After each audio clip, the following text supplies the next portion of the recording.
नमस्कार, मैं हूं जगदीश शर्मा। आप देख रहे हैं बीएनसी मीडिया चंडीगढ़। आज बीजेपी के राष्ट्रीय अध्यक्ष जेपी नड्डा जी चंडीगढ़ सेक्टर 27 में श्री संजय टंडन के समर्थन में वोट मांगने आए थे। उन्होंने आज विशाल जनसभा को संबोधित किया, साथ ही विपक्ष पर जमकर बरसे। सुनिए जेपी नड्डा जी ने जनता से क्या कहा। Hey there, it's Meenakshi Dutt. Whether it's perfecting your makeup skills, getting that flawless bridal look, or indulging in luxury treatments, MDM is here for you. Visit us in Sector 35 Chandigarh or Sector 20 Panchkulla. Book your appointment today. Bharat की आर्थिक स्थिति क्या थी? भारत भ्रष्टाचारी देशों में शामिल था। भारत को भ्रष्टाचारी देश कहा करते थे, पिछलग्गू कहते थे। आज मोदी जी के नेतृत्व में भारत की अर्थव्यवस्था कोरोना की चपेट के बाद और यूक्रेन के युद्ध के पश्चात भारत ने एक लंबी छलांग लगाई और 11वें स्थान से छलांग लगाकर आज 5वें नंबर की अर्थव्यवस्था बन गया। 5वें नंबर। और हमने पछाड़ा किसको? ग्रेट ब्रिटेन को, उन अंग्रेजों को जिन्होंने हमको 200 साल राज किया। आज उनको हम पछाड़ कर 5वें नंबर की अर्थव्यवस्था बन गए। आपसे मेरा निवेदन है, संजय टंडन जी को दिल्ली भेजना, कमल का बटन दबाना, मोदी जी को तीसरी बार प्रधानमंत्री बनाना। भारत 2 साल के अंदर तीसरी अर्थव्यवस्था बन जाएगा। तीसरी अर्थव्यवस्था बन जाएगा।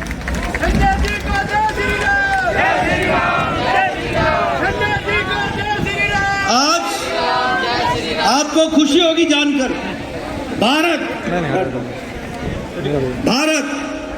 दुनिया में दवाई को बेचने में, एक्सपोर्ट करने में दुनिया में नंबर 2 पर खड़ा है।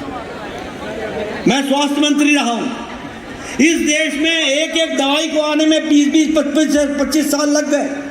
मैं बार बार बताता हूं, टेटनस की दवा को आने में 25 से 28 साल लगे। डिप्थेरिया की दवाई को आने में इस देश में 30 साल लगे। ट्यूबरक्लोसिस की दवाई को और नेशनल प्रोग्राम बनने में 30 साल लग गए। जापानी बुखार की दवाई को आने में 100 साल लगे। आज भारत दुनिया को दवाई दे रहा है और दुनिया की डिस्पेंसरी बन गया है और सबसे सस्ती और सबसे असरदार दवा आज भारत बना रहा है। पेट्रोकेमिकल्स में हम 106% हमारा एक्सपोर्ट बढ़ गया। स्टील में पहले हम चाइना पर रिलाई करते थे, आज भारत दूसरे नंबर का स्टील का मैन्युफैक्चरर बन गया। स्टील प्रोडक्शन हो गया। आप लोगों के हाथ में मोबाइल है। 10 साल पहले इस पे लिखा होता था मेड इन चाइना, लेकिन आज 10 साल बाद मोदी जी के नेतृत्व में आज भारत सिर्फ संजय टंडन को लोकसभा का चुनाव नहीं, चंडीगढ़ की जनता सिर्फ संजय टंडन को लोकसभा का चुनाव नहीं, बल्कि मोदी जी के नेतृत्व में विकसित भारत के संकल्प को पूरा करने के लिए आगे बढ़ रही है। इसको हमको समझना चाहिए। आज हम देखते हैं, एक समय में राजनीति होती थी जाति की, धर्म की।